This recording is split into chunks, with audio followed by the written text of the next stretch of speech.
detective. Thrill me. We're back at camp, Jared. Crystal Lake again. Third time's the charm. On your insistence, you booked the trip this time? Yeah, I just wanted a weekend away, quiet. Avoid any psychopaths I could. I unfortunately missed that boat. But we're on to Friday the 13th, part 3. Mm-hmm. Now, just before we get into it, I'm just going to go back to, where's the franchise? We spoke about it a while back. Yep. Movie, cancelled. New movie, cancelled. Yep. I believe. Earlier this year, cancelled. Yep. Haven't heard hide nor hair of a Friday the 13th, which is shit. They really just give it to Blumhouse, please. Yeah, give it to Blumhouse and let them do something with it, because they'll do something with it on a budget too. So that's the smart move. Yeah. So far, no. So the thing is, didn't he say he was a bit secretive about who it was, but he said someone's acquired it that's going to do something with it? Well, yeah, he didn't say. Yeah, he didn't go into. We're detail. not hearing anything. He did mention that they had approached. Yeah. And they got turned down. But told this sounds great, and then didn't get a call back, right? Stupid. The funny thing about the whole thing is the franchise is so lucrative that people don't want to make movies. Whoever owns it doesn't want to make a movie, but they don't want to let it go either. No, because it's worth so much. Yeah, it's always a fallback when you decide to pump $200 million into a movie that falls flat on its ass and the studio's in some real shit. Better get a Friday film whipped up. Friday, here's $10 million. Get a Friday out. The TV show disappeared. Which I have heard nothing. Honestly, when we heard Cunningham going into what it was going to be about, which was about Crystal Lake and its inhabitants, it was predictable. Yeah. Really.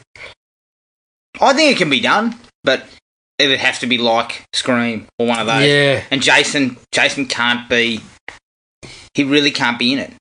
It doesn't. Yeah, but when Sean Cunningham was talking about his idea without Jason in it, essentially, it didn't sound very good. Yeah, exactly. I think he was going off on somewhere else to me. TV's not where it should be, probably. No, it doesn't belong on TV. Just get your money, get your focus on the video game and things like that. Yeah.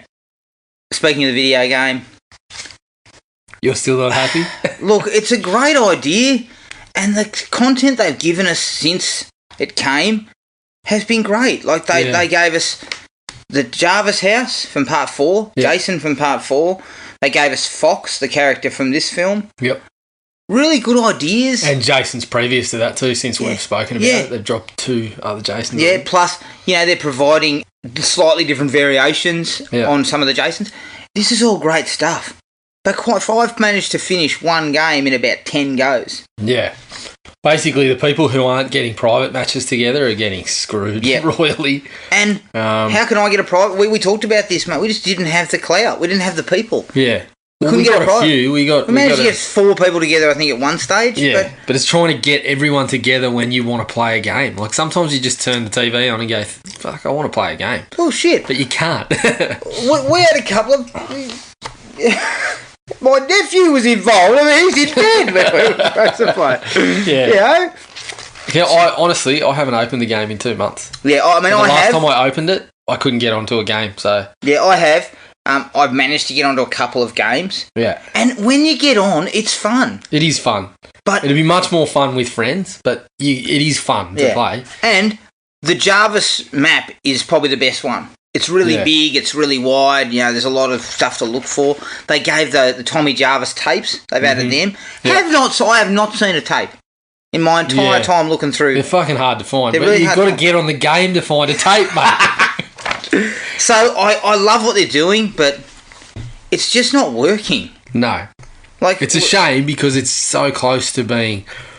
I mean, the fan service is unbelievably good, but the game's just been... It's always been broken in some aspect. Yeah.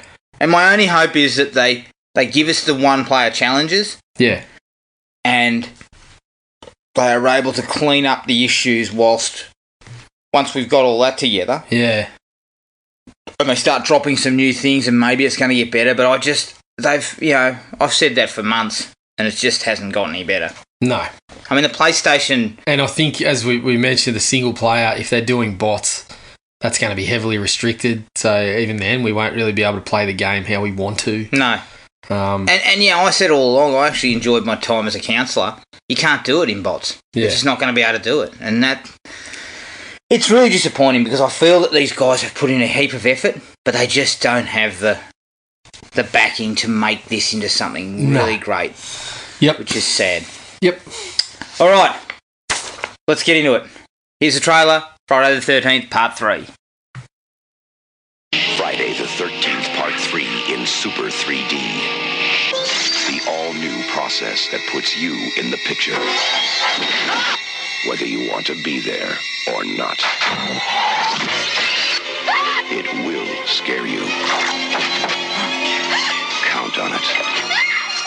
Friday the 13th, Part 3 in Super 3D. Rated R. Now playing in Sacramento. Check newspaper. Friday the 13th, Part 3, 1982, which I believe was the direct year after Part 2, I think.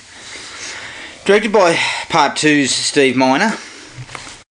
Produced by Frank Mancuso Jr. Written by Martin Catroza. Now, let me just throw this guy's resume at you. Meatballs 2, Silent Night, Deadly Night 5, but he's the current script supervisor for Quentin Tarantino. Shit. There you go. If only Tarantino had a look at this. Shit. It's also written by Carol Watson and an uncredited guy by the name of Petru Popescu. I believe he was interviewed in the documentary about this. He supposedly did a rewrite. I'll get to that very soon. Okay. It stars Dana Kimmel as Chris, Paul Kratka as Rick, Larry Zerner as Shelley, and Richard Brooker as Jason. The budget was $3.2 million, and the box office was $36 million in the US.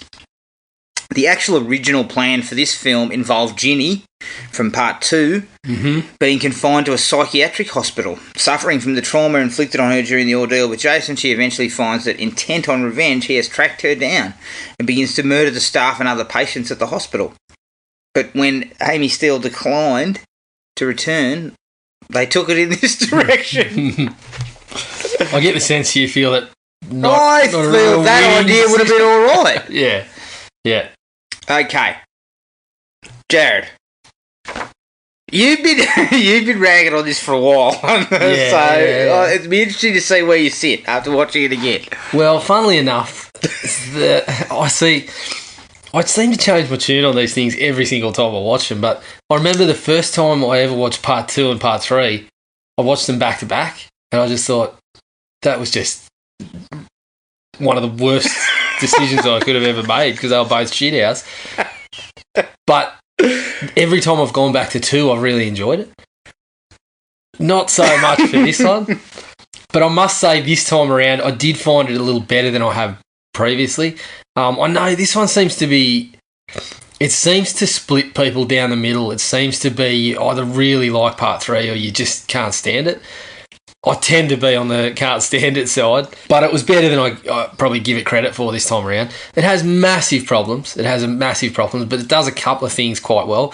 And Steve Miner knows how to handle scenes where Jason's hanging around or comes in to knock one of the counsellors over or whatever. And I think he also showed that in Halloween. So Halloween H2O. So I think, overall, it's probably... I'll stretch it out and go for a 2. I was probably going to go for a 1.5, but when I watched it last night, I gave it credit for a couple of things that I haven't previously. It's still going to come in for some treatment. But... There's a couple of characters here who are really going to come into my sight line. Yep. Yeah, look, it's kind of campier and more fun. I think some of it is partially or mostly because of the 3D. The previous films in the first 4 are all shot very dark, and they go for a darker, sort of scarier atmosphere. This one's unfortunately hamstrung by the fact that the 3D process needed really overlit locations, so it's really, really overlit. Yep. It contains some solid moments. There are actually some really good moments. Yep. But there's just some shocking acting, and then to me, the script isn't even polished. No, especially coming on the back of Ginny, who was a really good final girl that I found from the previous one. Chris was just kind of there. Yeah, Chris only comes to play in the chase, which is the best part of the film. Yeah. And she showcases a little bit of balls. But prior to that, you don't really get a lot from her. Plenty of hanging around with Rick. Rick.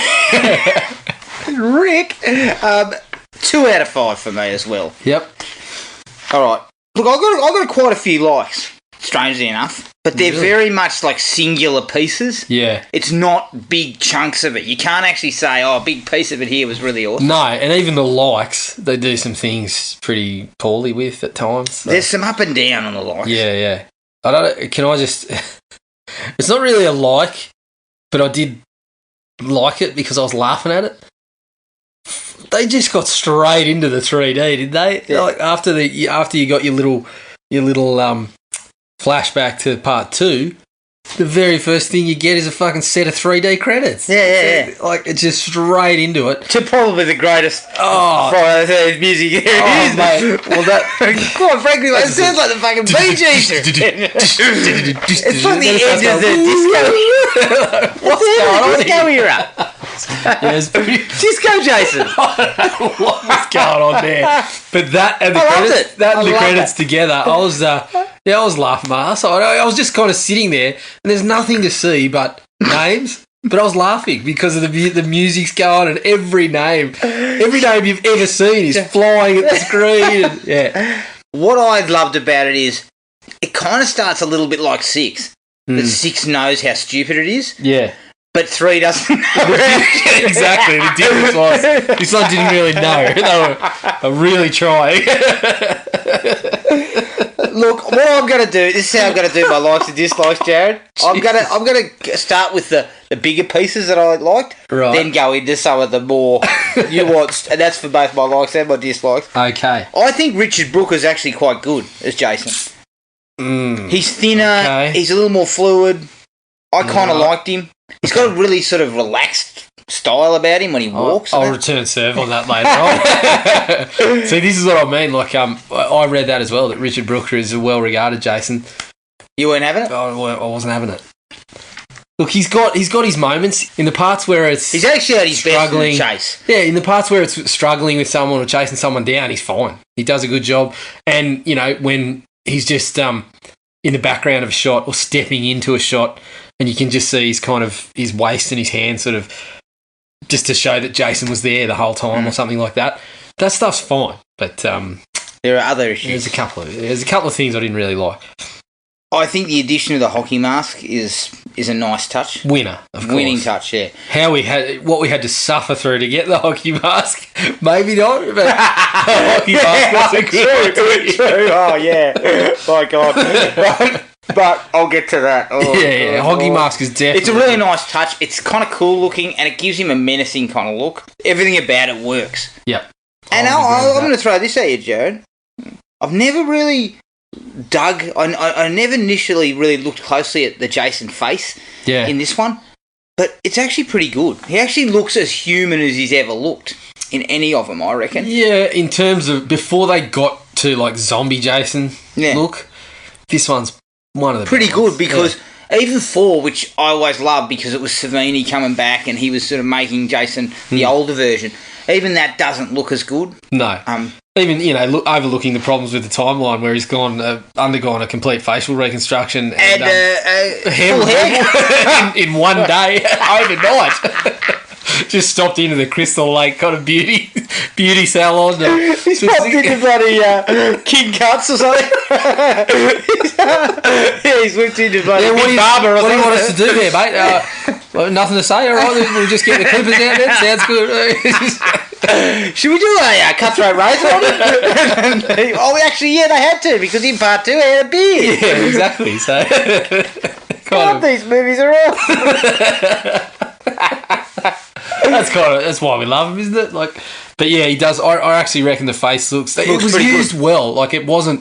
There was no shots just lingering on it and you didn't see it enough to kind of see the scene. So it was used really well and looks pretty good. Yeah, I actually think some of the kills are quite inventive.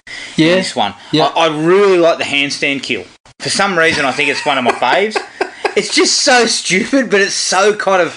The kill is pretty good, but again, how we get there? I know! What are you doing, you idiot? What do you mean? I mean, the girls in the other room. Missus, I'm going, fucking walk on your feet, you twat. She's in the other room. You're not impressing anyone anymore. So, I'd be jumping onto my feet going, fuck, I've got to save my arms because I'll bloody... if I walk the whole distance, I'm going to collapse in front of Do you know what I hear? You know how his feet come over when she's in the shower? Yeah. Then he gets back to his, back onto his feet and he goes, do you want a beer? She goes, yep. Then he gets back onto his hands. You'd hear me go, my elbows would give way. Straight out the door. Are you alright? Yeah. You'll have to get the beers. Just a cramp. I like the handstand kill. I like a few of the others. Even for some reason, I like the eyeball squeeze. Oh mate, that's a classic. I had that as its own life. It looks fucking. It looks so ridiculous. The effects are a little shaky, but it's no doubt one of the classics of the series. The head looks like a ventriloquist doll. And you can see the rod with the eye on it. Yeah. Just come flying. Yeah. I mean, that's where you get to when you commit to 3D. That's what it was. That's all you did was poke something at the screen, whether it's an eyeball or Look, some of those 3D moments probably would have been really effective in the cinema.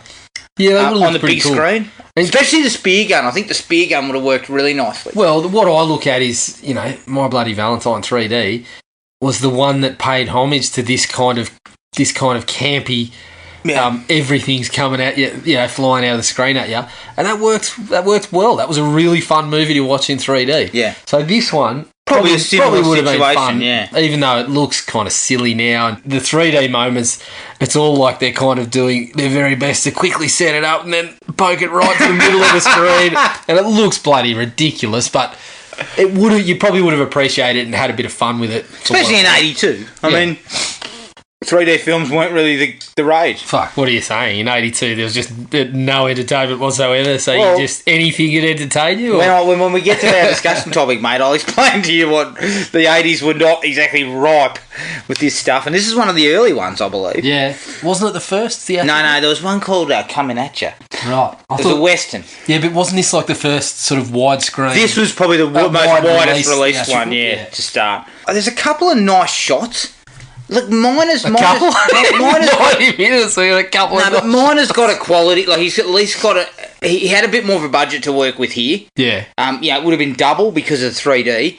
And don't get me wrong, the 3D hampers what they can do too, because as you say, you got to throw that shit at the middle of the screen. So we can't really deviate. We can't get fancy. Yeah. But he does a couple of really nice ones. I really like the crane shot to open up that goes across the shop and then into the backyard. Mm-hmm. And then along comes the biggest fucking scumbag in Friday the 13th. I'll explain myself later. That bloke is a disgrace. He is a disgrace. Miner knows his way around this sort of stuff. He does it pretty well. I think you take part 2, part 3 and Halloween H2O, and he does all this stuff effectively. When he's got the killer and he just ticks a few boxes, gets you a few sort of... he's got a way of making it feel like, we know when the killer's around. We squeeze a tense moment out of just a shot of the killer from behind looking at whatever's going on. He does it all pretty well. I do love when he just sort of rolls out with the spear gun. Yeah. I laugh when the girl goes, what are you doing? What the fuck do you think? He's holding the gun up like that. But I like that you mistake that for Shelley. even for 10 seconds, that's a fucking really ridiculous mistake to make. Shelley, you've grown 2 feet and you've trimmed down 20 kegs. Where'd you get those clothes? I also love the one where you see him walking into the house when Hustlers upstairs doing headstands for himself. He's walking up the stairs, up that... just going to treat himself to a Cirque du Soleil show. He's walking up the spiral staircase with the machete in hand. Yeah. And it's just kind of... You can hear that sort of... that pulsing music, and he's just kind of sort of walking up, and I really like that because it's kind of a little bit darker too. They've pulled the lighting down a little bit. Yeah. And I really like the one where Chuck goes to fix the circuit breaker and he flicks it on and Jason's just standing in the background there. Yeah. I really like that. Speaking of scumbags. Anyway. Yeah. There's a lot to talk about. Yeah, that one was good. World. I actually, this time around, I'd never really thought about it before, but for whatever reason, watching it this time, I actually liked that they brought the bikers in. Did you? I did, because for starters, it was just a little bit different to the usual camp counsellor. Like, you brought somebody else into the mix, but it actually explained a couple of things, like getting them to siphon the gas just to get a bit of revenge. Yeah. It actually explained. It actually came back. So later, that's why a car will, stops in the horror movie. You didn't forget it or anything, but it was like, oh well, she's fucked. It was just they were an additional complication and a couple of additional bodies for Jason to take care of. It also, surprisingly, and I've already said that this script needed a massive polish, but surprisingly they do a really good job with the car. Yeah. Which looking at it again, I thought, you know what? They've handled that really well. Like, most of the time you just go, you shrug that off, car doesn't start. Oh, shit, hang on. Yeah. And people go, why doesn't it go? Like, everyone blows up about it. Yeah. But in this case, I think they actually got that right. Yeah, so the van was siphoned and any other car had the windscreen fucked up. So but also, when she finally switched to gas, it had been on the bridge too long and it collapsed into the bridge. I liked it. I thought that was all really cool. Yeah, well, they looked of the time. They didn't look cool. I was going to say they looked pretty cool. They didn't look cool. They looked ridiculous. But, it was just something that we weren't used to that kind of worked. And actually, there's a couple of really good shots in Fox's death. Yeah. Where she's swinging out. And the other guy's going, hurry up, come on. And he looks down to pick up the he looks back up and it's just swinging on its own. Yep. And then he comes up to the top floor of the barn and he gets up and then the camera just pans back and she's pinned to the beam above him. Yep. I mean, he would have seen her feet. It's bullshit, but still. That's a recurring problem with this movie. But it's a really cool scene. People seem to be fucking short-sighted to the extreme. Yeah. But it's a really cool scene. I just love the way he just pulls back from being close and then shows us that Fox is dead behind him. Although, also, there's quite a few pitchforks in that barn. Jason's running. Oh, there's plenty. Yeah. There's plenty. There's rarely pitchforks to everyone. Plenty of implements. I actually thought Higgins Haven in general looked pretty good. Yeah. The whole setup of that was actually quite good. And the other thing was that they actually handled pretty well people going off on their own. Like, you had the people split into the couples. So you had Rick and whatever. We got to go for a walk and talk about, that we haven't seen each other for this long, but Rick's trying to bloody get straight in the sack again. Is he what? You got the other two couples that just go, okay, well, it's time for us to do what we came here for. Basically, Shelley and the other one who's just been lumped with him. She drew the short of that trip, didn't she? But you kind of say, all right, that's okay. It's not someone just going, I'll be back in a minute, which happens once or twice, but for the most part, it's not Madman. Yeah, but they split off to their separate sections. They got separate quarters almost in parts. So I didn't really look at that and go, this is bloody ridiculous, like I have in some instances. So that and the look of it was pretty good. Yeah, other than the overlit parts, as you said. Yeah, I mean it's well made. It's well made. There's no doubt about that. Yep. For some reason, I started laughing when they ate the pot in the car, and then this the best thing Shelley does in the entire movie is, "Come on, Shelley, eat it. I'm allergic to pot." He's dribbling the whole time, like. Yeah. It was I got a bit of a laugh out of that. It was slightly amusing. I also loved his wallet. You love his wallet. You had that. You had one of those rip wallets till you were about fucking 30. No wonder you loved it. I was having fucking flashbacks to the rip curl wallet. Rip curl, that's right. You had an orange rip curl number. Oh God. Good Lord. For some reason, I also love the way she says, "Is this your rubber?" She pulls a fucking condom out of his wallet. Yeah, look, you're never going to be using that one, Shelley. The way you're acting. Why are you carrying on? You have got Buckley's chance for using that. Fucking hell, you may as well bloody get your hand ready. Yeah, I actually really enjoyed the little Tom Savini tribute where they look in the Fango magazine and it mentions Tom Savini, Master of Effects, and then they basically kill the girl in the same fashion as Kevin Bacon in the original. Nowhere near as effective, but they smartly just did it and then cut away about a second after it had gone through. So because the special effects there were terrible. Yeah, they weren't great. I mean, most of the effects are reasonable; they're solid. They work, but that was awful. Are they though?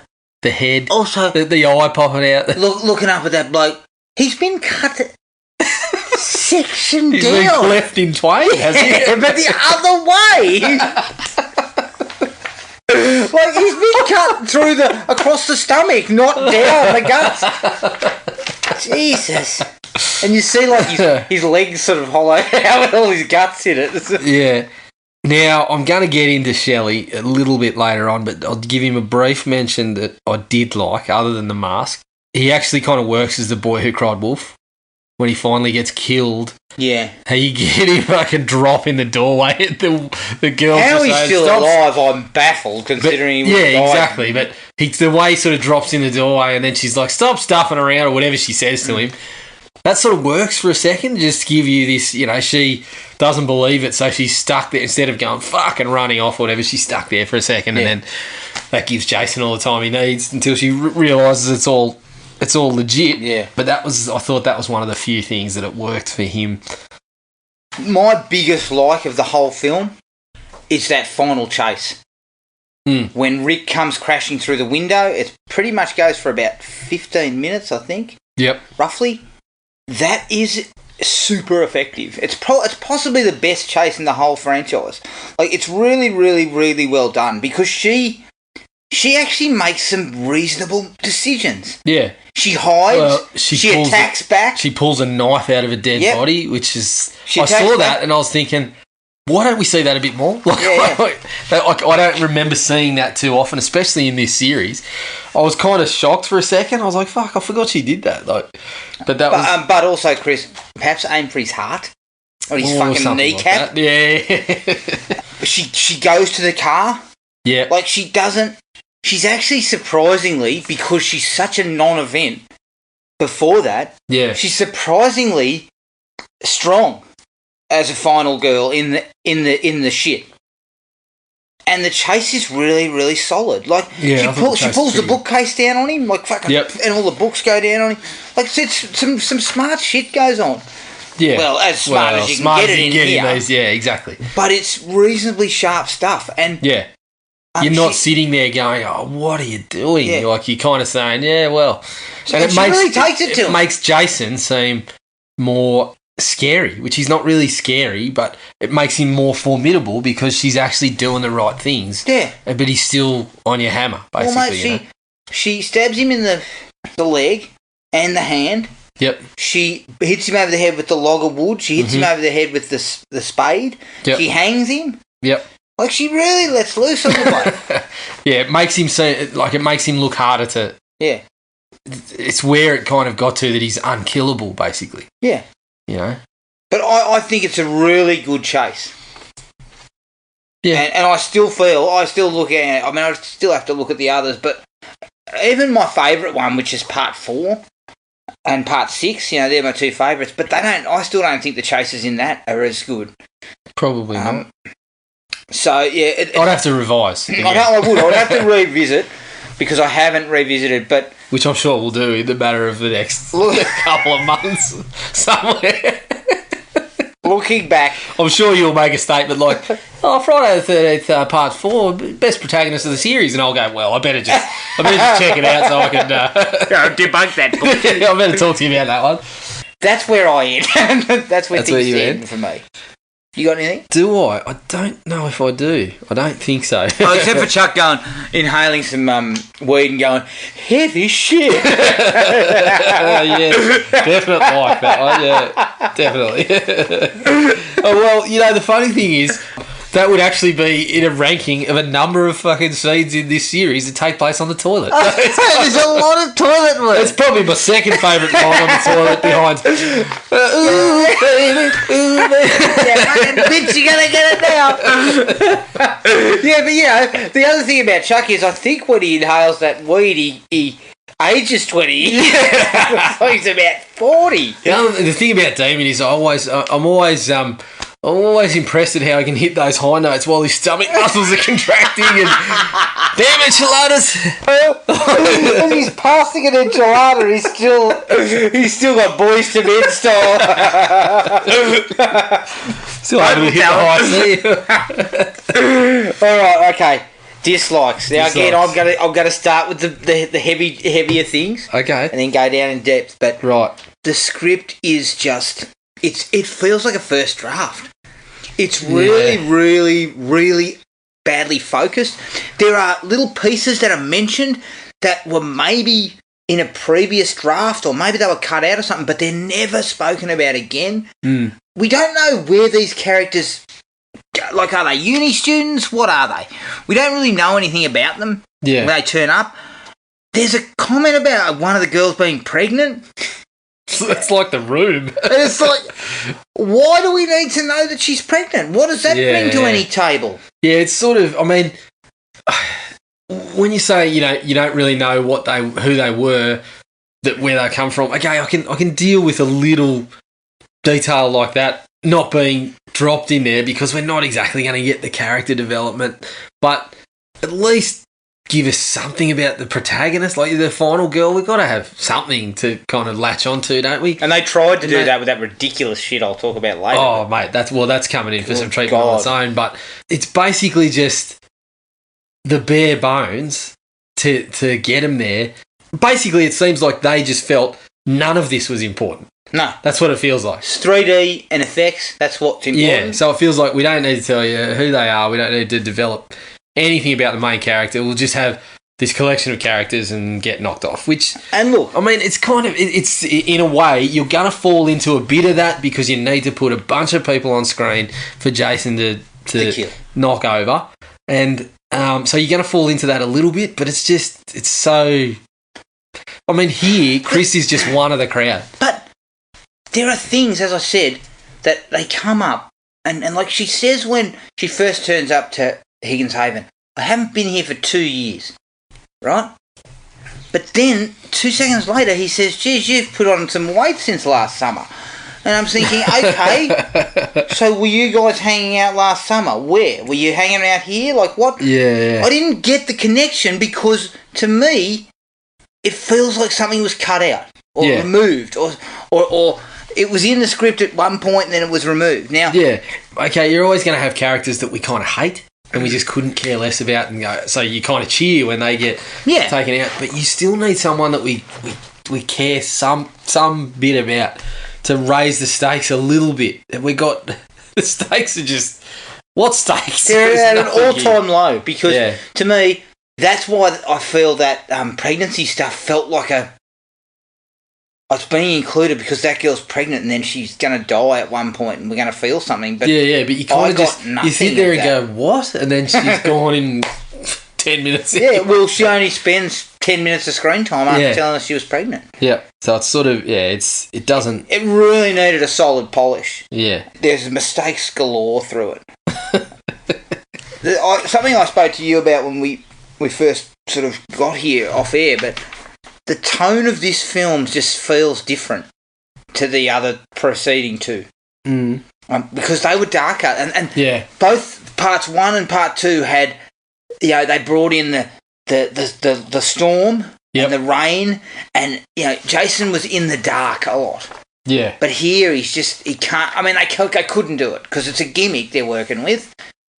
And I reckon it fucks it up. Like, it really does make it. Jason's as least intimidating he's ever been. Yeah. In the entire series. Yeah, and you get, like you said, you get more of that. You see Jason a lot more in just kind of standing there and dawdling and stuff like that. And I'll go into one of my dislikes about Brooker because as I said, I find that he's a well-regarded Jason, and I'll admit that in those parts when it just requires the kind of stunt work or the swinging a machete or whatever, he's fine. But there's too many times where you just kind of get shots of him just sort of ambling, and prime example is when he's got the bloody harpoon gun thing. He wanders out there, which is okay. He fires the gun, but then you got this shot of him just walking back, and he just looks really. It looks really weird. He's just sort of walking really slowly. He doesn't swing his arms. He's really robotic, and it looks completely stiff and uncomfortable. And I just sort of thought, why do you need that? But and you get it quite a bit. You just get these shots of Brooker just kind of walking and then kind of standing there until he does what he needs to do, and it really dulls it for me. Didn't work for you? Yeah, it's kind of, in my mind, it's the always the standout bad Jason that I remember. Looks sort of anyone robotic. Says, what did you like? What's some of your favourite stuff about Jason? What's some of like Kane Hodder for mine? Kane Hodder had some issues. I didn't. He's not my favourite Jason. He's got a soft spot because he did it a lot.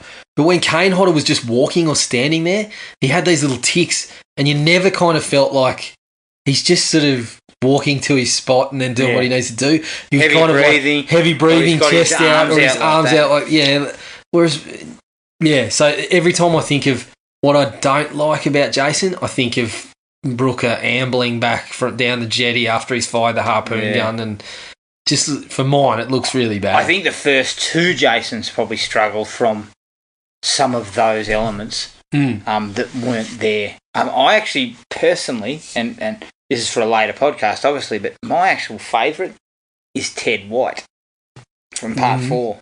Yeah, because he is super aggressive. Like, there's this real fucking aggressive, menacing feel about him. Yeah. Even Derek Mears pulled it off. He was very good too. Yep. Yes, and I do like Kane Hodder in 7. I think he's really good in 7. But what about Jason X? Kane Hodder? Jason X? No. Okay. Ted White in 4. I think you need to. I think you better just check. I better check. Review. Okay, I'll watch it. But let's get back to it. Let's not get derailed. No. Acting atrocious across the board. No, it's atrocious. And it's pretty bad. In a way, I feel for the actors a little bit because some of them weren't actors. I don't. Some of them were handing out bloody tickets to movies. Yep. I feel for the actors in a way because, look, I'm not an actor. I don't know a lot about acting, but I understand that actors need something to work with. Yeah. To get to a place. Yep. Right? Now, when you're in a movie like this and you're walking up to Steve Bider and saying, okay, so what's going on with me? Don't worry about that shit. Just get over there so we can get this shot. That's basically what he would have told them. Yeah. That's not I'm not knocking Steve Miner because he would have been up against it. Yeah. Making a product like this. It's just the product of what you were working in, basically. Yeah, this is what you were making. Yeah. So, the actors get hamstrung.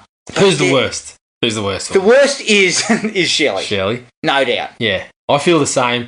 And I feel bad saying it almost because Larry Zerner is one of the blokes that has continued to talk to anybody about it, but makes himself available for the Crystal Lake Memories stuff. In Larry's defence, the man's a lawyer, Exactly. I don't think acting was really his thing. And I think the great thing about him is he takes it as this is just a chapter of my life. It was an opportunity. I took it, and I think personally, I think him as a person is part of the reason why Shelley is popular. Yeah. Because I can't really see any other reason. But also, I think he looks at it as love me or hate me in the movie, you're still talking about it. Yeah, exactly. So, and I really appreciate the people that do something like this and then just run with it and say, hey, this is something that I did. I'm not embarrassed about it. It was great fun. And he's spoken to everyone about it. Anyone that bloody wants to talk about it, seemingly he'll talk about it. Yeah, he's not good. Rick is not good.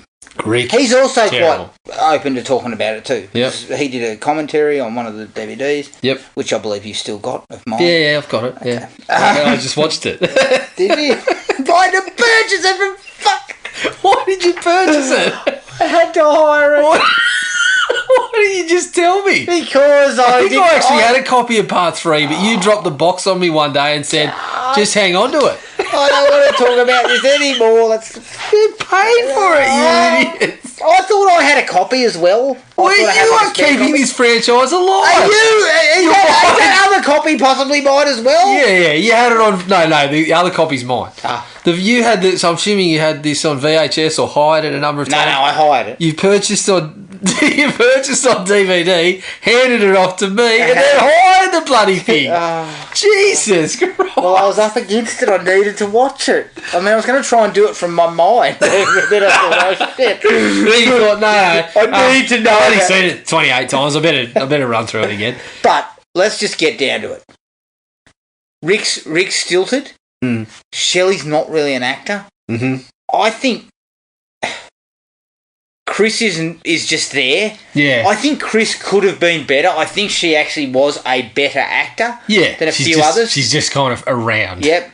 And she's quite attractive. I think she's one of the more attractive final girls. Yep. But her storyline, which they give her, is just atrocious. It's terrible. We have to talk about this. This is going to be a deep discussion. But I'm going to get to two characters.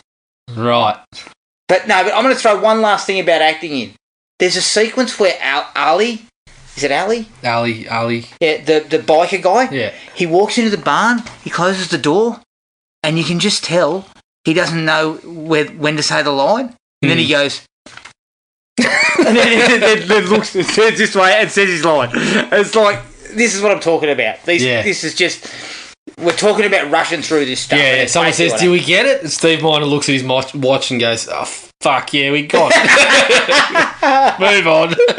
No, Steve's going, we could do another take. Frank Mancuso's going, we can't. No, Steve. We got that up. Set up. Next one. Okay, thanks, Frankie.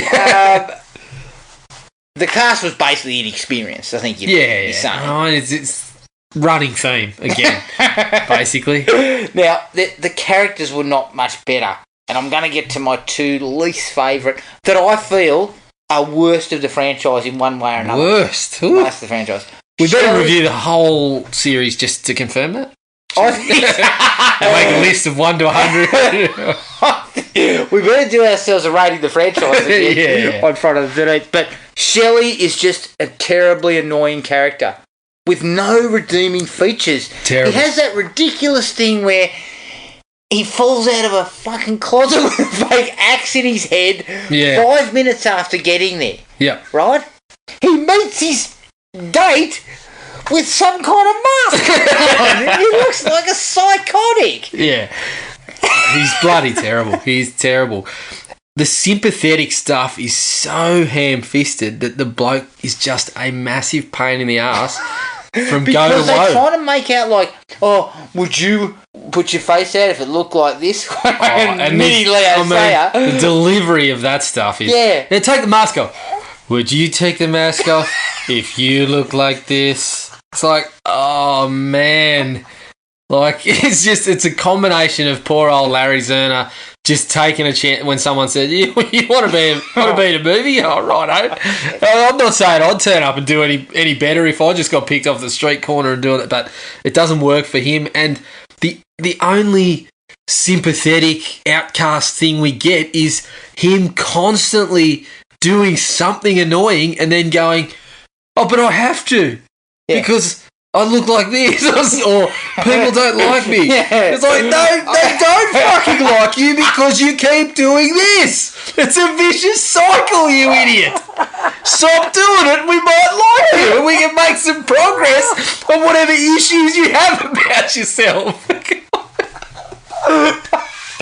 Basically. You're saying that I have to dress up in a wetsuit and a hockey mask, grab a spear gun, grab a good-looking girl who's my date by the foot because I've been in the water because I'm a fat slob. I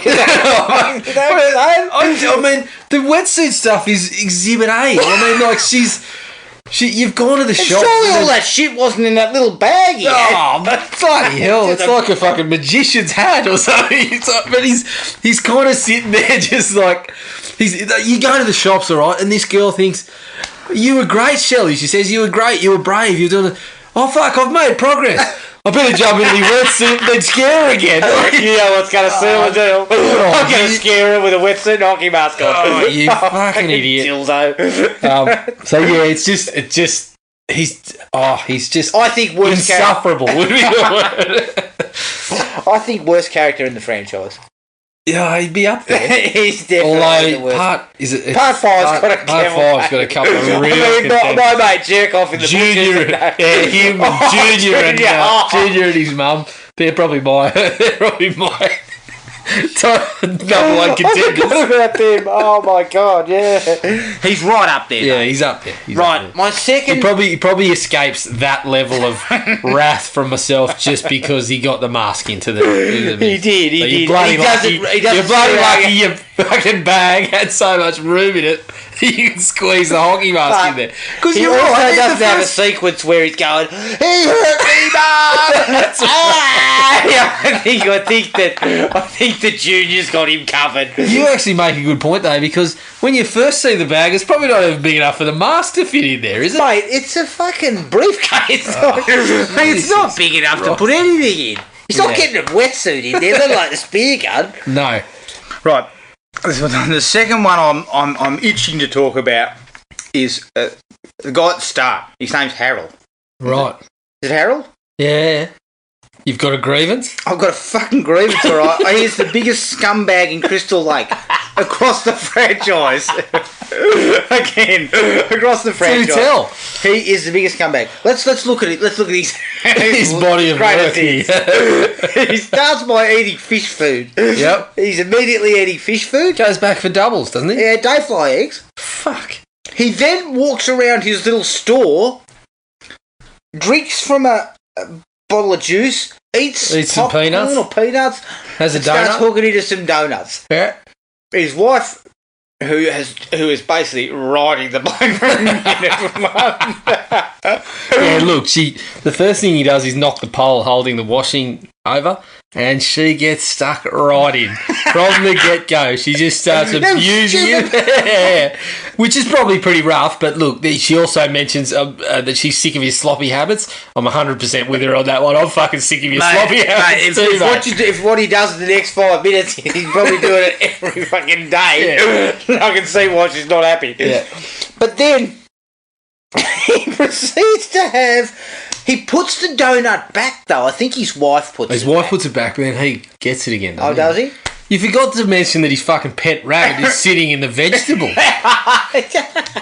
So, I mean, we've seen 2 minutes of your work and fucking half the store's contaminated with... God knows what. Shit. Because we haven't seen the worst of it yet, but then, you know, obviously when we do... We're not seeing it, it's hearing it. And then we cut to a roving camera and hear the dulcet tones of...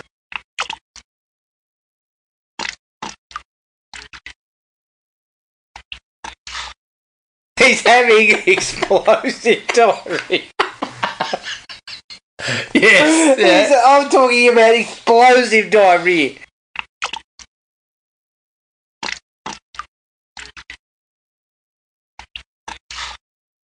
Yep. Yeah, the only thing that wasn't in there was...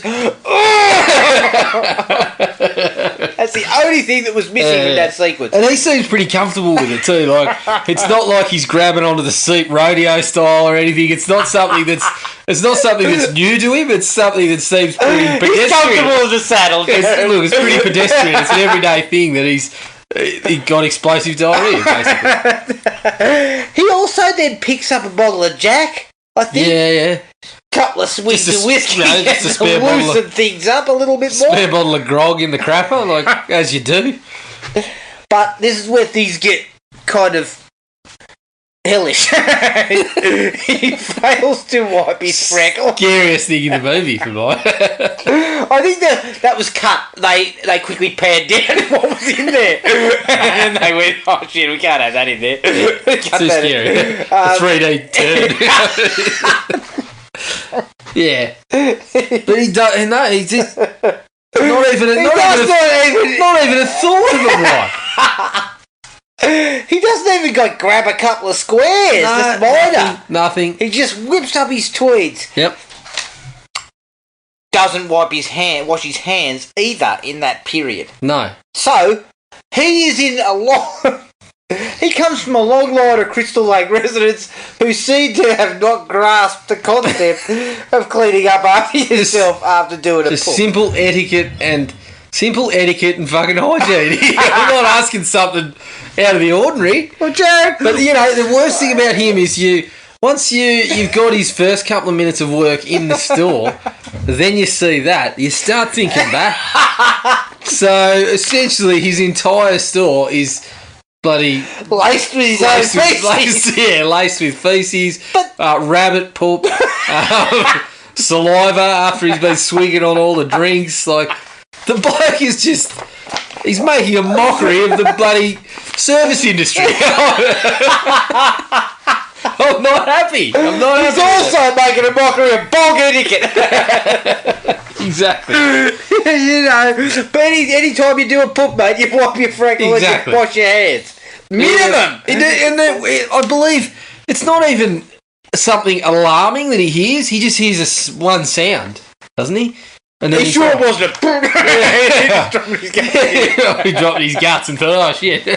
But I think he hears something, doesn't he? But it's not like a scream or something alarming. It's just one it's sound. just a door opening or something. Okay, if I'm thinking, oh geez, I hear something, I better get out of the toilet. I'm not hearing something urgent like help or I think shit. First thing I'm gonna do, where's the toilet roll? And I'll quickly wash my hands and then I'm out the door. I'm not thinking, oh, that sounded like something fell over. I better just fucking stroll out, pull my strides up and stroll straight out the toilet door. Look, people would argue that, the bloke got meat cleaver to death 2 minutes later. Yeah. It wouldn't matter. I beg to differ. The guy needs to be picked up by someone from the fucking morgue. That guy's now got strep throat or some shit. This is how things spread. Yeah, look, you might say it doesn't matter. I say you shop at Crystal Lake Grocers. I'm driving 5 miles to the next store. I'm driving to the one where they don't accept food stamps. That's where I'm going. At least it looked like they had some bloody dead old wipes on the counter or something. Listen, we've got 2 dead bodies here. We've also got an outbreak of fucking hepatitis. Fucking Harold again. I told Harold if he kept not wiping his fucking ass, what's going to happen? Jesus. He is the most disgusting human being in Crystal Lake. Yeah, scumbag. With a deep second being the bloke in Part 5 who looks over, he runs the mental institution van and looks over at the final girl and goes,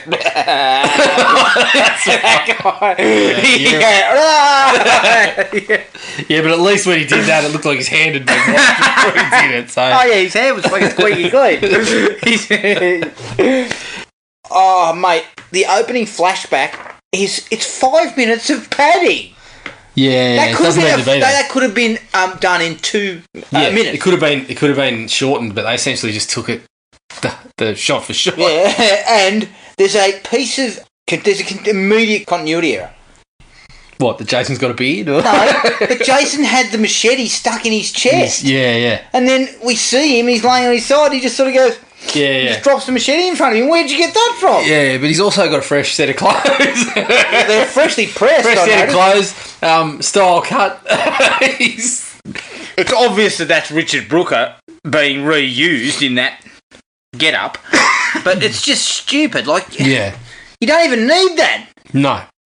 You don't even need it. Also, it's strange, but possibly the only movie that we're going to bring up on here that's got 2 dislikes involving people not wiping their ass. Oh, fuck this. The bloke that's sitting on the toilet smoking pot. I mean, you said to me... I thought he was just smoking pot. He dropped tweed, mate. He dropped trow, so... He's, at a minimum, you've got, skid on toilet bowl.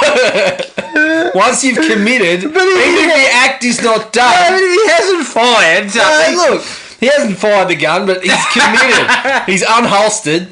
So he needs to fill out once you've done that, minimum, wash your hands. Yeah, minimum. But, No wipe, no wash. but Higgins Haven doesn't have indoor plumbing because it's a fucking No, outhouse. mate, Higgins Haven will have shut down. They'd have been shut down by the bloody... Hazmat suits. Yeah, they'd have been shut down by the health inspectors after all the... They just said, look, the dead bodies are okay, we can disinfect that, but people here haven't wiped their ass or washed their hands for fucking 20 years, Yeah, so well, we've got to shut this place No, down. when the police came past earlier It's like a today- petri dish in here. They walk in with some sort of machine that goes, oh shit. We better shut this down. No, but when Get your gloves on. What, dead bodies? No. No wipes, no wash. nobody's doing anything to stay hygienic. But just quietly too, what happened is they ran into the police on the way there. Yeah. And they said, listen, be careful, there's a serial killer running around. Plus, there's a guy named Harold. Whatever you do, don't shake his hand. Yeah, look, there's a serial killer running around and a fucking nasty dose of like dysentery or something. It's like we're back in the Second World War. Shit. Alright, okay, come on, let's get serious here. There is no way that Jason's fitting into Harold's clothes. No. The wife looks over and goes, fucking, Harold, is that you? Jason holds up a hand, it's got a small amount of feces on it. She goes, Harold. Yeah, exactly. Another fucking hirsute gentleman, Harold, who's a foot shorter than Jason. She sees a massive bald man. Harold, is that you? With a face like a fucking fucking asshole. And she doesn't go, Jesus, Harold, what happened to you? But Oh, shit. I am led to believe that Jason's wearing Harold's clothes. Is that correct? Look, I couldn't be sure. I was... I believe he pinched him from the line. Yeah, I thought that's what he did, but yeah, I guess so. they're a pretty nice fit. Dude, you know what? This is a running theme throughout the film too. People constantly mistaking Jason, a hulking fucking maniac, for their less hulking friend. Yeah. Oh shit! Their calm, meek friend who's a foot shorter and 20 kegs lighter. And wearing totally different clothes. Yep. Oh, Happens shit. a few times. Shirley was going into the barn, says the stoned out non-wiper. Shelley? Shelley's afro makes his bloody head twice the size. Yeah. Like, you can tell if it's Shelley or not. You can see Shelley coming from bloody a kilometre away. Plus, it's pretty easy to tell. He's probably acting like a fucking arsehole. Yeah, he's acting like an arsehole. He's blocked out the sun with his hair. The guy on the road. Oh, yeah. Just awful. No need for him. Unless you're going to kill him. You don't bring him there if you don't kill him. You kill him. Like, he's a kill. He's a fodder. Yeah. Nah, what we'll do is we'll have him for 1 minute. Yeah. The old Crazy Ralph type. He's worse than Crazy Ralph because he has no... He's a better actor. No, but he's got no... It's just, there's no need for him to be there. Yeah, it's just ticking a box. It's the whole soothsayer Yeah. situation, but he's absolutely awful. Mm-hmm. I actually had the... going back a little, I know you're going from your worst grievances to your minor inconveniences, but I've got when Harold actually gets killed, he walks out and Jason's in the shot. Like he opens the door and you can see the side of Jason in the shot, and he looks the other way. He looks kind of to his right. Jason's on screen to the left, but it's clear that he's about 10 centimetres in front of him, and Harold looks to the right and then goes, oh, that's right. Shit, mate, he's right in front of you. Like, you got a chance to react, or, and it's, I think you mentioned that it happens again in the movie, but the other thing involving Harold is the snake on a string. Oh, that looks terrible. It's probably the worst 3D effect in the movie because you can see the wire that's actually holding it. You can see that it's just a rubber snake. It doesn't even look like they've gone to an effects house and said, or they have gone to an effects house. It's just the lower end of town, and they said, "Can you get us a snake?" They've ducked out of the funny shop and bought a bloody it's so $2 rubber snake. It's diabolical. Like, really, you wouldn't. Why even have that? Yeah. Like, I understand that you want to throw the 3D around, but you take one look at that after you've shot it and you go, that's shit. Yeah, it looks like, terrible. That's not We better working. move on. Cut it We out. better reshoot. No, Frank said no. Frank's in the background going, Make it work. no, time is money, let's move. Have you managed to get the sound effects for the explosive diarrhea? Yeah, we've got them covered. Yeah.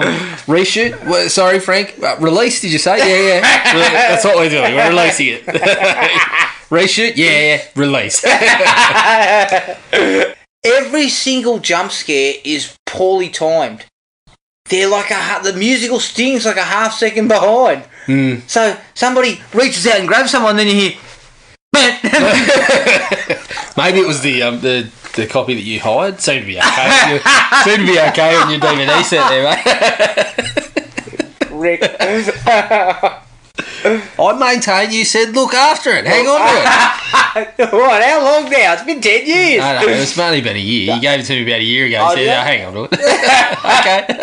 Yeah, well, it's probably because I wasn't exactly busting to watch this shit. Okay, let's get to the real issue here, Jared. I thought Harold had been well and truly covered. It has been covered, but the real issue is Chris's overarching story Yep. is just... It makes no sense Hmm. to include it. Like, Yeah. What does it actually bring? The only thing it ever brings to the entire film is when he lifts his mask and she goes, "It's you." Yeah. But, I mean, the whole thing's confusing too. Like, Because what's the time frame too? Like, I think it's like 2 years before, yet he's just dressed exactly yeah, but the he's dressed same. he's dressed to the clothes he got from Harold's clothesline, which is completely different to the burlap sack and coveralls and flowing locks that he was displaying a day ago. Yeah. She should have, when he had pulled the mask off, she should have said, "It looks like you, but you got no hair." Oh, yeah, what the... You had a beard, massive hairdo. You look like Fabio, buddy. Back 2 years ago, now you look like Patrick Stewart. You know, yeah, what though? Like, wouldn't you have at least... I mean, this shows how lazy this movie is. Like, you don't even put him in the burlap bag. That would have been the easiest way to do it. Yeah, and obviously they'd moved on from that, and they were thinking they were getting towards the hockey mask, but it does take a while to do that. So you probably could have kept the sack on his head, but then would Harold's wife had mistaken Harold Possibly for not. Jason if he had a sack on his head? No, but just for that scene. She probably Go would back have, 2 given years that she ago. already did. So yeah, But just for that particular scene. she's not a stickler for details. They... Fuck, she's got a pair of glasses on, but quite frankly, they can't be working. Yeah, she may as well just poke the finger through it and rub her eye like Hey, is that comedy you? sketches. she does a big squint and... yeah, that's Harold. I know that disgusting motherfucker. Yeah. Anyway. She was relying on scent, not sight. Yeah, that's Harold. It smells like shit. Supposedly Jason smells similar. At we saw the Cobra in part At least 2. Jason's got an excuse. He's not going to the general store to buy a 6-pack of Kleenex bog rolls. So he's just got to make do. Harold's got an excuse. He's not even paying for him. He's just using them. Jason's wiping his ass with leaves. At least he's making an effort. Harold doesn't even have to pay. He just takes it off the shelf and bloody uses. Oh no, Harry probably puts it back. But the whole concept of that, what happened to her, again, doesn't play into it. No, it's so out of character because I mean, obviously the illusion is that the implication is that he possibly assaulted her, which is really, really, really weird. It's strange for the character, especially because Jason's whole sort of thing is that he's it's strange to go down that route. He's punishing these counsellors who are smoking drugs and having sex, like the morality tale kind of thing. And my mother took revenge because I was being ignored and whatever. So now I'm feeling the role. And So the Now, fact that that's he's kind of a what is racist? implied Is that kind of what they were implying? well, yeah, it's really weird. And any other time Jason's on screen, he doesn't do anything but kill anyone that's in front of him. Yeah. So it's really strange, and it's out of place. It's one of the real downers of this entry in the and it doesn't series. It doesn't even fit the timeline because of the way he's dressed and his face and everything. Yeah. It just doesn't fit any timeline that we've already had. Not that these timelines have stayed solid, but it's really, really silly. Yeah, it's terrible. It's for me, it might be the worst thing in the movie. Harold aside, in terms of what it put into the canon of the series, that's the worst thing about it for sure. I also find it kind of hard to believe that Ali just happens to wake up at the appropriate time. And he didn't really need to. So, there could have been something else that kind of diverted his attention for half a second, but I guess it was just, we got an opportunity to cut a hand off or something. The thing about Ali, too, is after having my head brutally smashed in by a psychotic, when I wake up, I think, I'm out of here. Yeah. Oh, look. Look at the time. I'm looking at him going, he's busy. I'm out of here. Yeah. But also, he was whacked around the head, wasn't he? Did he even have a scratch? Yeah, he had a bit of blood up there. Pretty small amount for a bloke that's got his head would have been caved in. Well, the bloke's got the power to squeeze somebody's head till his eyeball pops out. I think, if he's got an implement and whacking you around the head 3 or 4 times, you've probably got more than a slight sort of cut on your forehead. I think Ali had a reinforced head. Possibly, yeah. Well, he was a biker. He's tough. Yeah, he's tough. Yeah. My final dislike for me is the ending is just woeful. Yeah. It's woeful. It looks cheap. It looks terrible. Yeah. It's kind of... Strangely enough, I do actually like the bit where she looks up at the back of the house and there's Jason. Yeah. Well, I thought that bit was kind of cool because I thought it's gonna play out differently. In a way, when the mother jumped out of the... I kind of like that Mrs. Voorhees jumps out of the lake and you think, oh, fuck, it's you get the nod to the original, but you think it's just stupid. But then they cart her away in a van screaming. Yeah. So for me, they actually kind of go that step of, she's lost it. Yeah. Whereas in the original, it was kind of, it was like, is she crazy? Did she see that or did she not? Which then turned out to play into their favour because that's where we got the sequels from. Yeah. But this time around, I was okay with, she's legit crazy, so none of that happened. But I get that, but just the way it's done is just really, really poor. It's a bit... And they even botched the scare. Yeah. She comes up so slowly that it even botches that. And they shoot it really close, so then you get the slow-mo Mrs. Voorhees jumping out of the water, and it looks terrible. Yeah. So, they kind of messed it up a bit. I did have a note that said, Andy, why are you walking on your hands, you jackass? I think we addressed that. Because he's a dickhead. People were watching. I probably should have mentioned this earlier, but I did have one. The grunt when Jason's hit by the axe in the face. Yeah.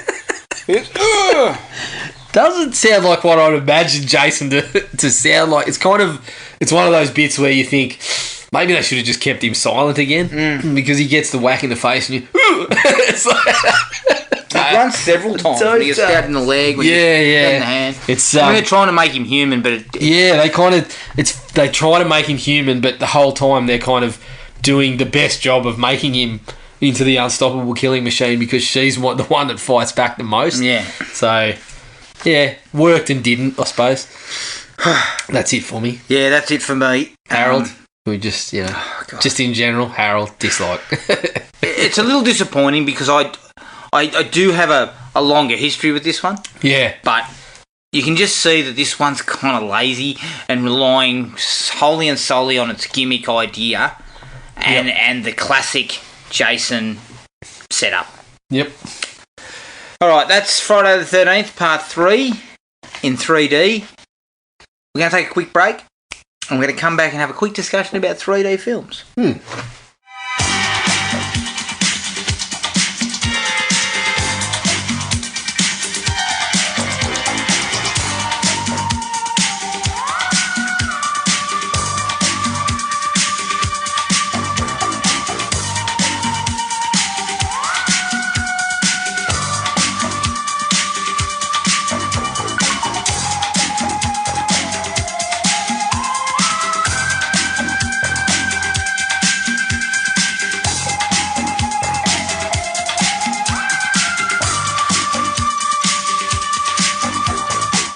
3D films.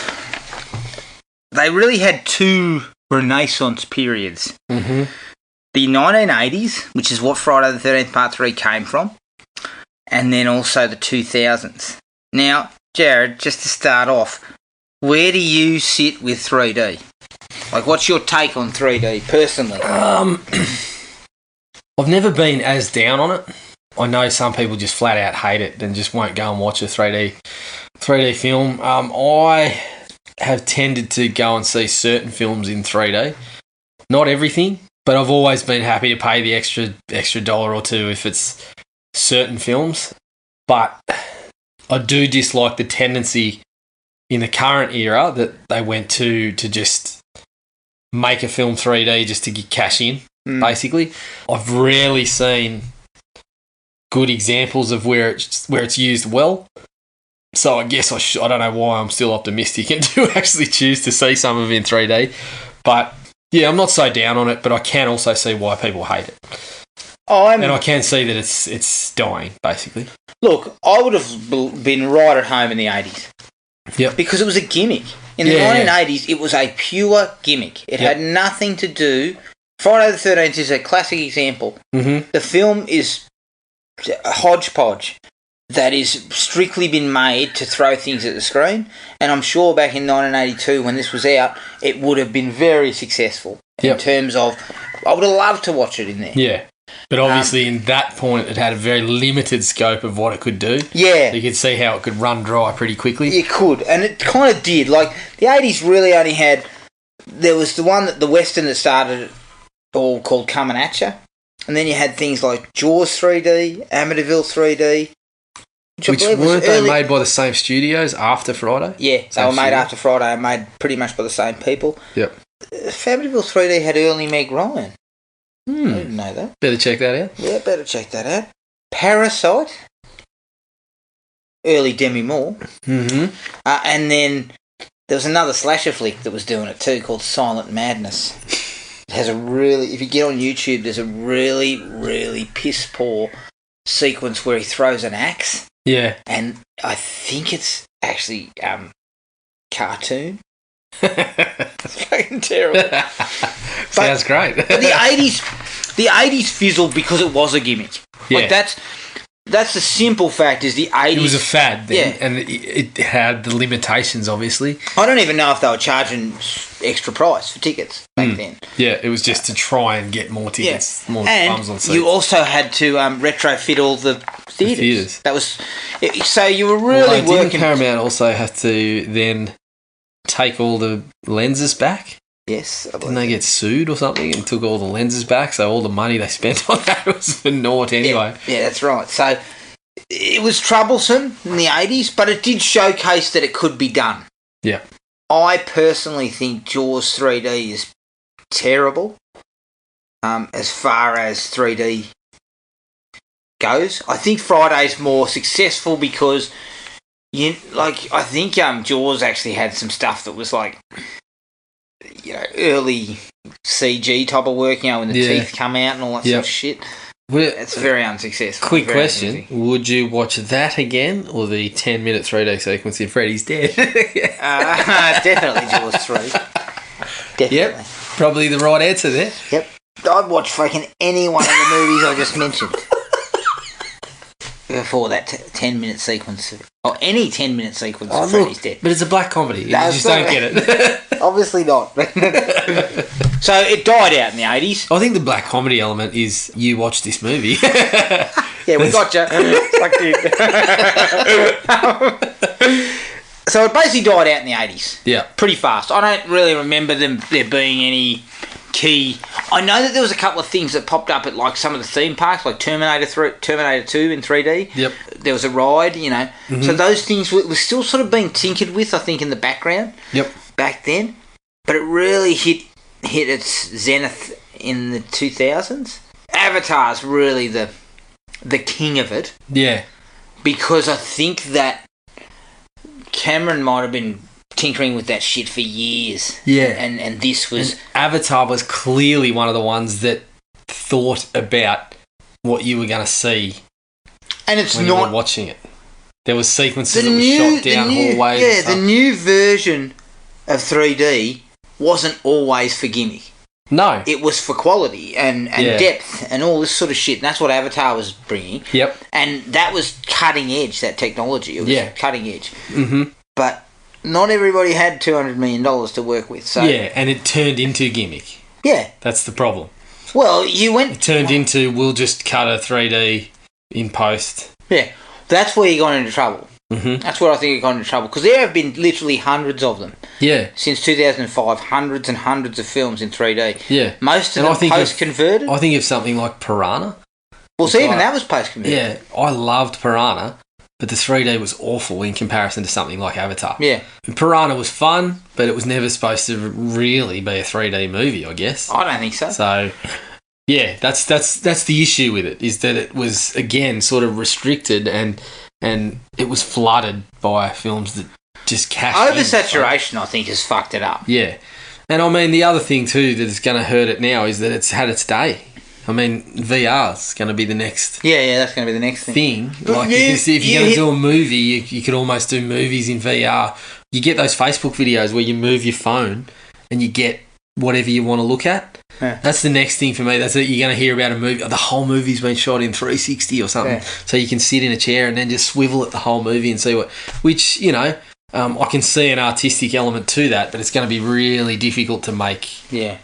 Good but I mean, look at some that. of the films that were around at that time. You had My Bloody Valentine, which I actually think worked really well because they one took of the better gimmick. ones for sure. Yeah, one of the better ones for sure, because it was all gimmick and it was almost a love letter to those selection of films in the 80s that we just talked about. Yeah, The Final Destination did it, I believe, reasonably successfully. Yeah, The Final Destination. You had Saw 3D.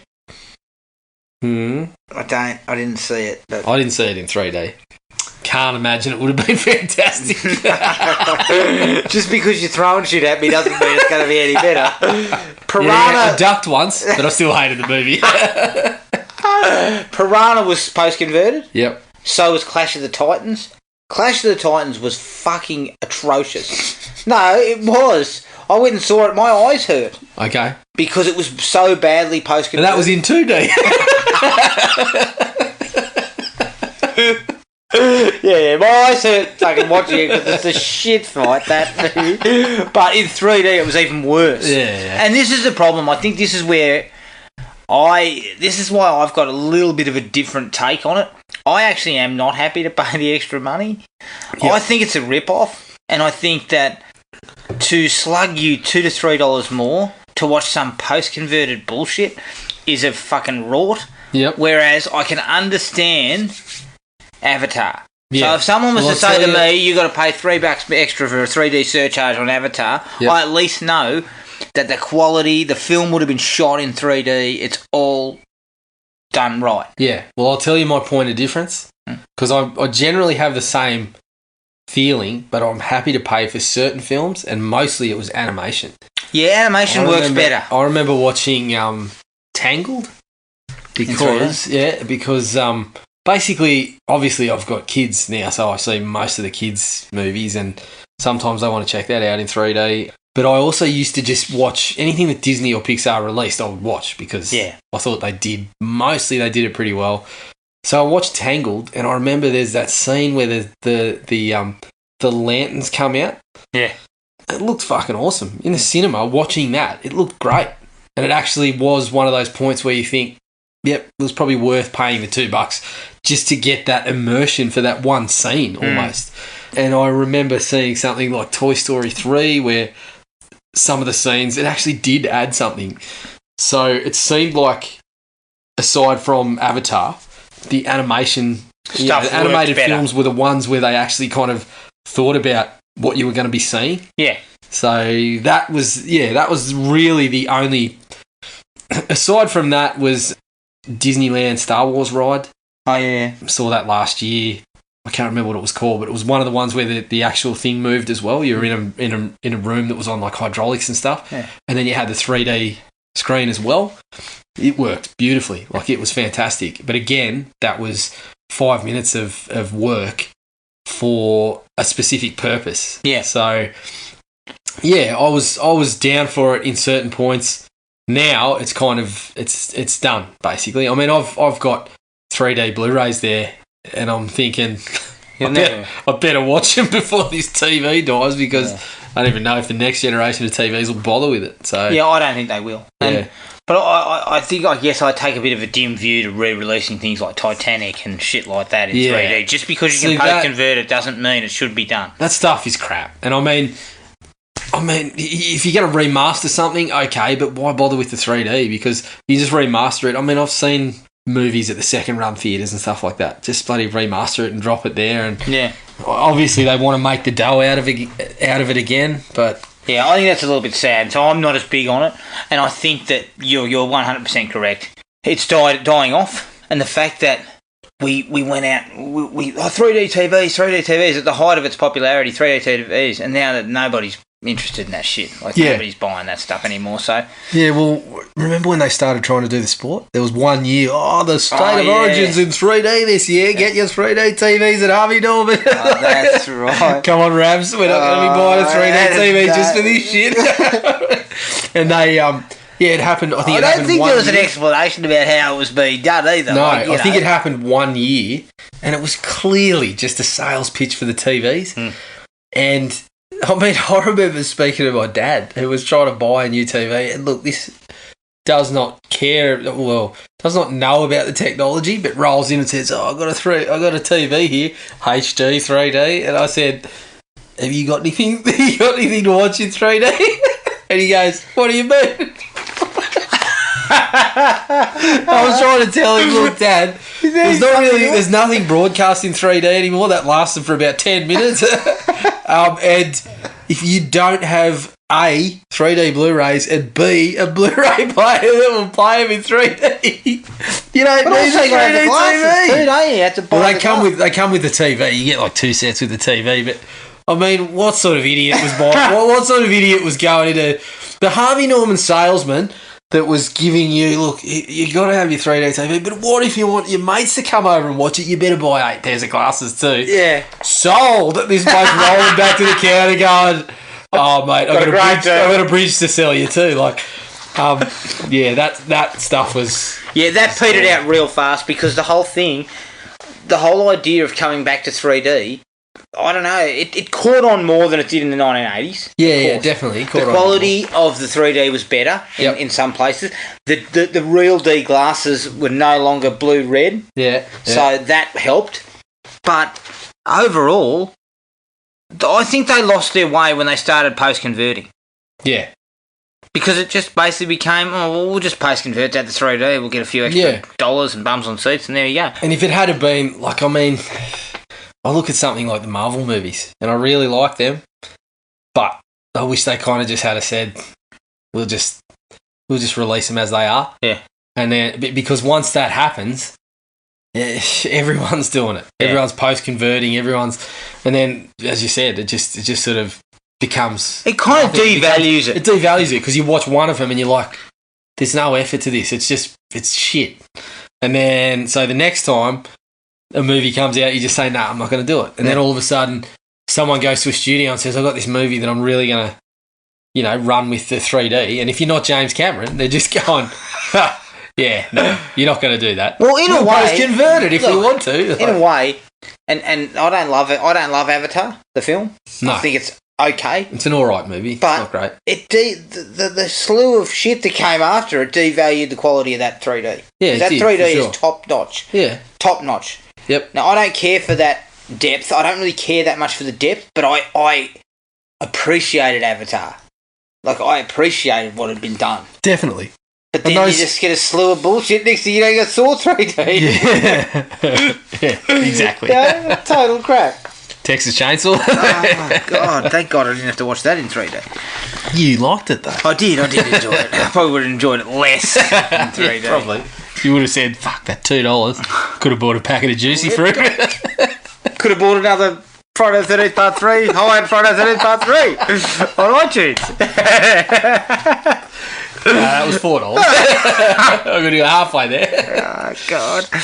All right, that's our discussion on 3D and Friday the 13th Part 3. If you want to get in touch with us, send us an email at thrillme@iinet.net.au.